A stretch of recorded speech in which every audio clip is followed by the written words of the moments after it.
إن الحمد لله نحمده ونستعينه ونستغفره ونؤمن به ونتوكل عليه ونعوذ بالله من شرور أنفسنا ومن سيئات أعمالنا.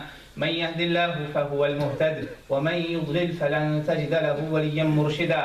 وأشهد أن لا إله إلا الله وحده لا شريك له وأشهد أن محمدا عبده ورسوله. اللهم صل على محمد وعلى آل محمد كما صليت على إبراهيم وعلى آل إبراهيم إنك حميد مجيد.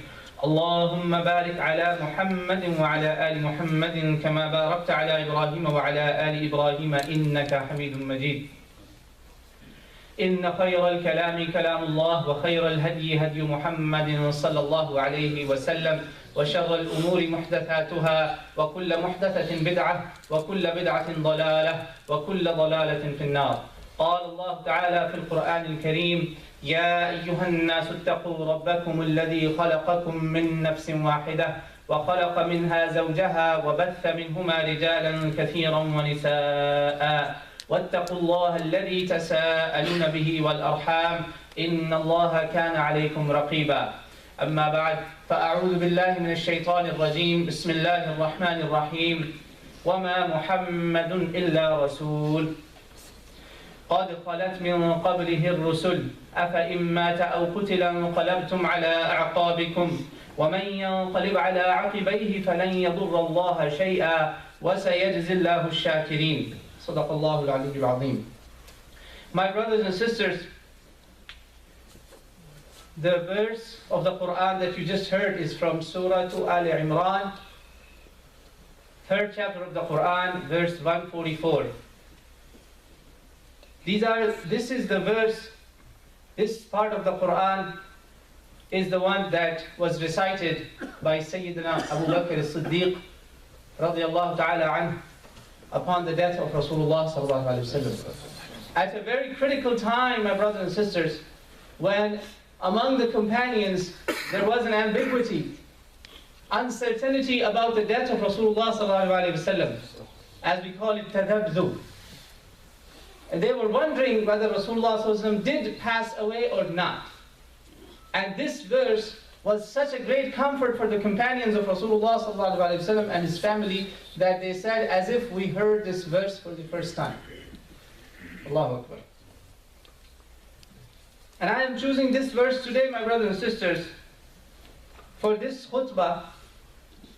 And not only this khutbah, for many coming khutbahs, inshallah ta'ala, and only Allah knows for how many khutbahs this important subject will be in our discussion and focus, meaning the illness and eventually the death of Rasulullah sallallahu alayhi wa sallam.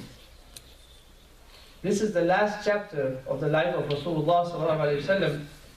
But from this topic, we will learn first, what is this about? What is this last part of Rasulullah sallallahu alayhi wa sallam's life history or seerah as we call it?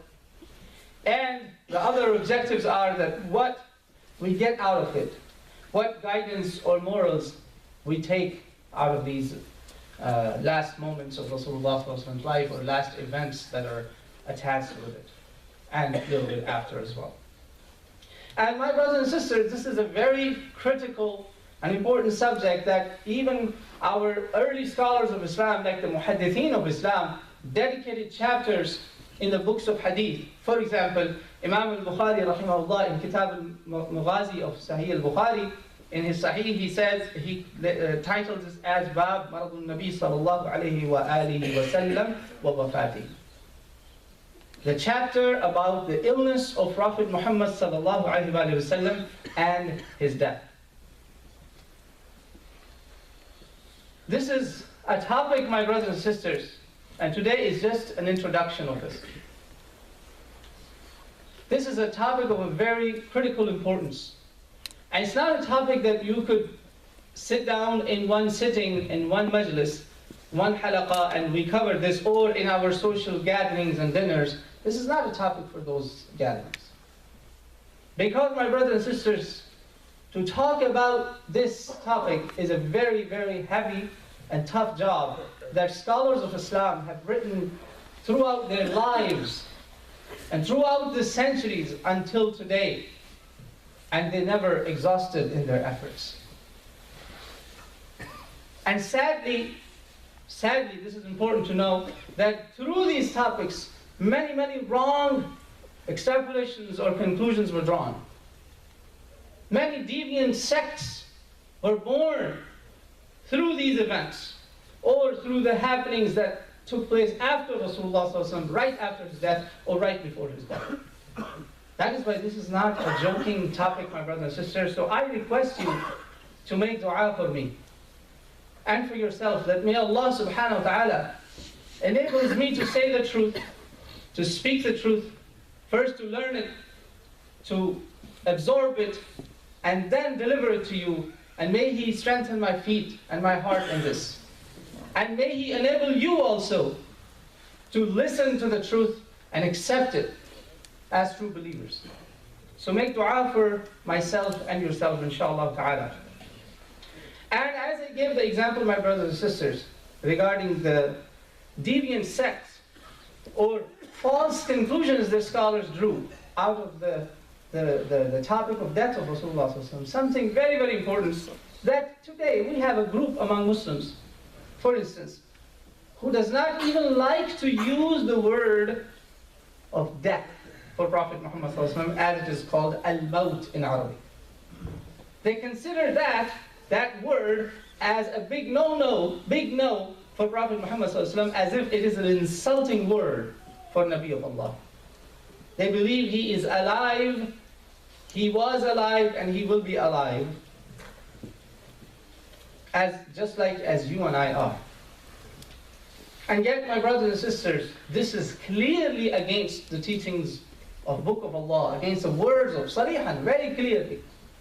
It's mukhalif of Kitab and Sunnah, the book and the teachings of Prophet Muhammad, his statements, his own statements, and the statements of his family and his companions.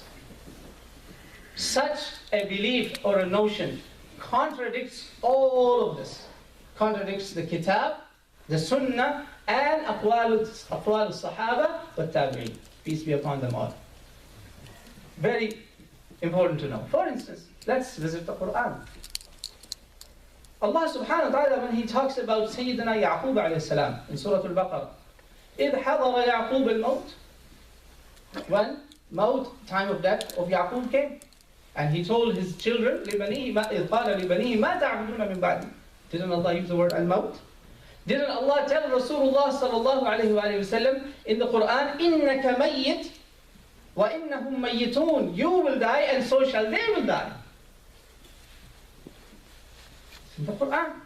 And like this verse that you heard, and alhamdulillah, Allah subhanahu wa ta'ala allowed me to recite it in the beginning of the khutbah, that Allah says that Muhammad sallallahu alayhi wa sallam is nothing but a messenger of God.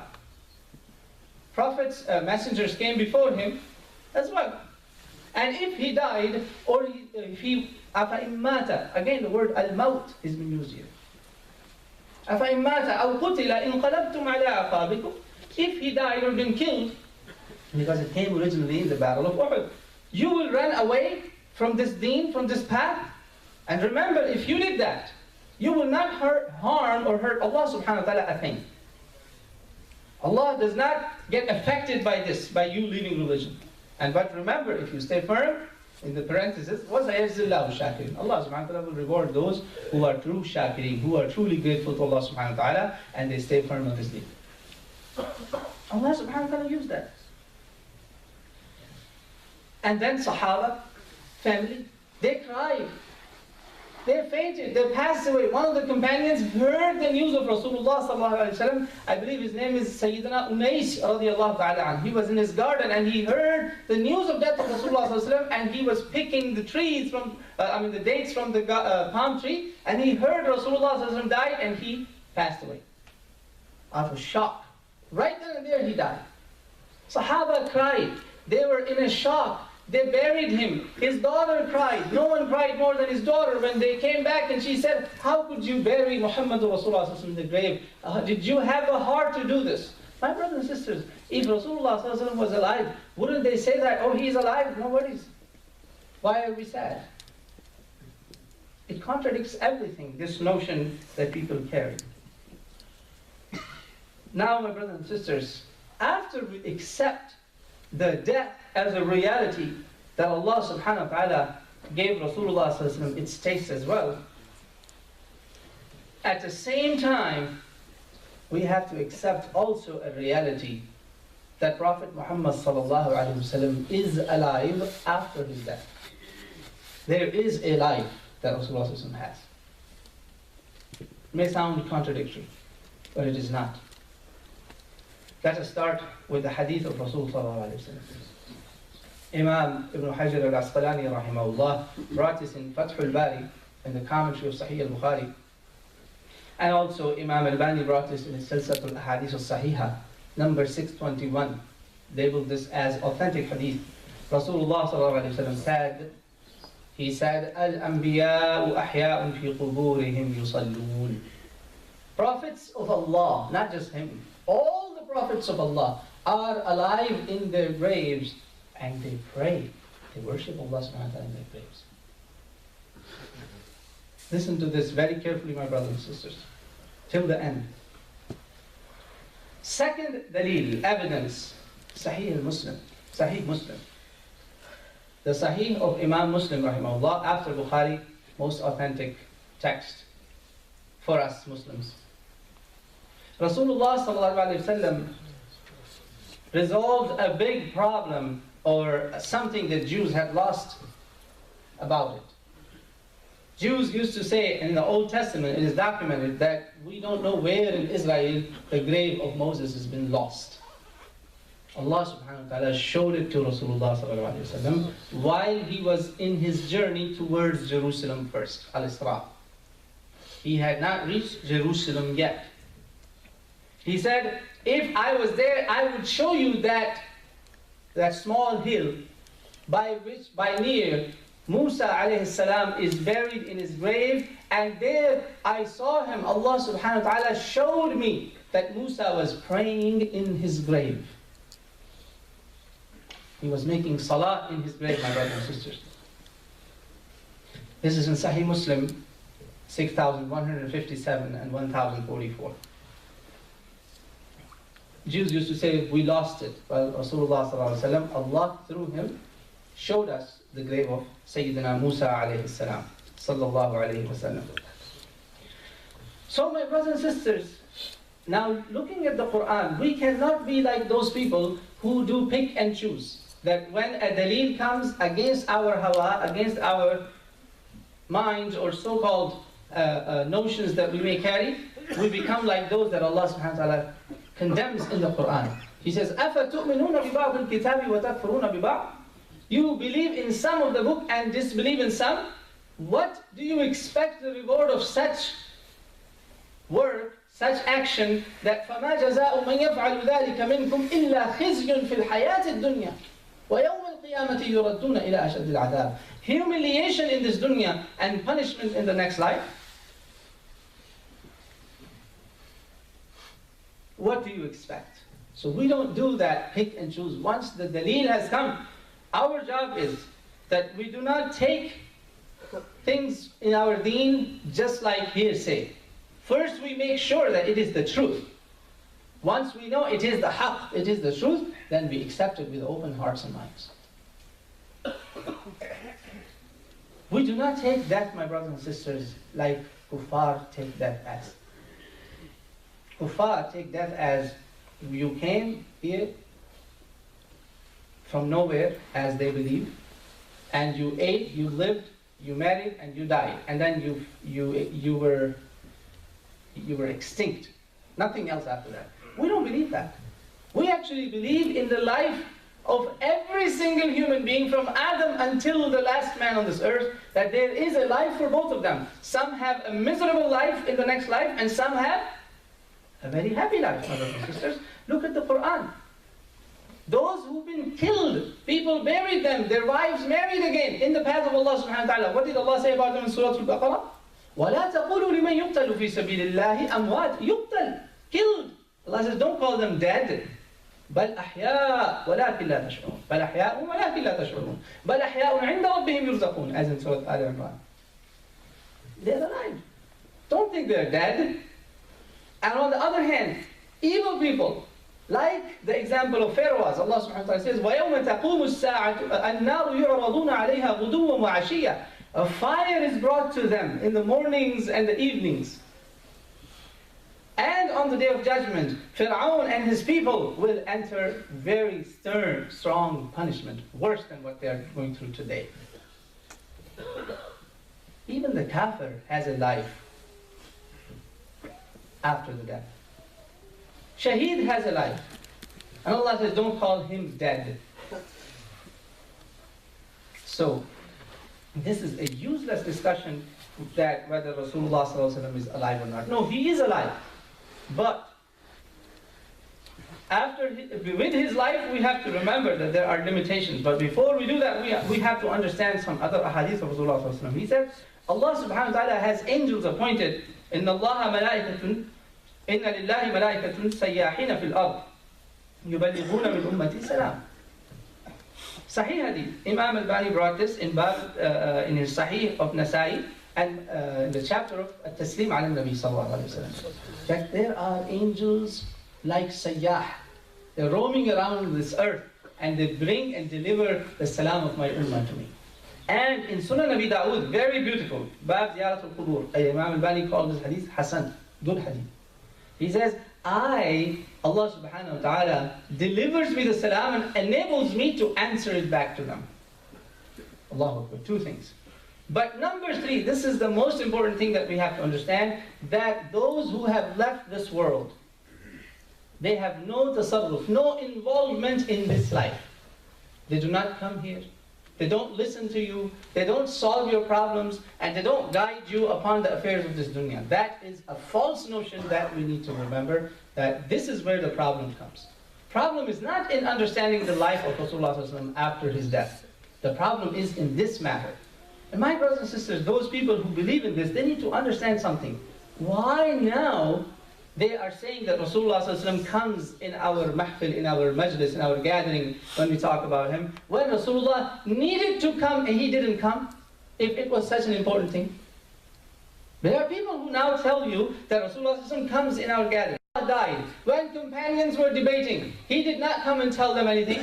When Rasulullah ﷺ died and companions were debating about who to lead Muslims, Rasulullah ﷺ didn't come. When Rasulullah ﷺ died, a great dispute between mother and son, Ali and Aisha, took place, and a great battle took place in which both sides, heavyweight companions, were at odds due to a misunderstanding. Did Rasulullah come and tell them? No, he didn't. So why now? Why now? Allahu Akbar, my brothers and sisters, this deviance has gone too far that they have started to put a chair for Rasulullah that he comes and sits here. A'udhu billahi min dhalik. A'udhu billahi min dhalik. So my brothers and sisters, remember that Rasulullah has died, but he has a life that you have nothing to do, you cannot interfere in it, and he cannot interfere in your matters over here. This is the final statement that you need to remember, that we are alive here and we don't go there. And they are alive there, but they don't come here. أقول قولي هذا وأستغفر الله لي ولكم فاستغفروه.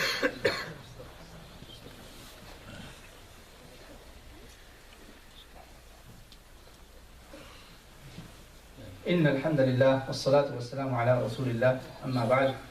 My brothers and sisters, Allah subhanahu wa ta'ala says in the Quran that whoever obeys Allah and His Messenger, مَنْ يُطِعِ الرَّسُولِ, actually who obeys the Messenger, it is as if he has obeyed Allah subhanahu wa ta'ala. And those who obey the Rasul, Messenger of Allah, they are with those whom Allah has blessed.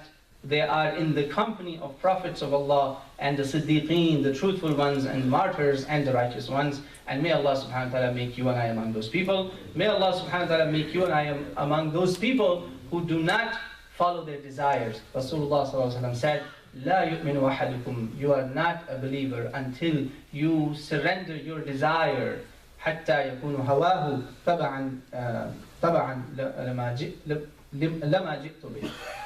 What I have brought, you surrender your desires over that.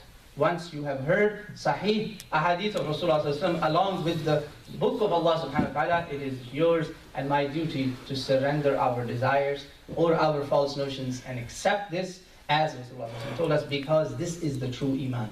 This is the definition of Iman as Rasulullah defined, not you and I.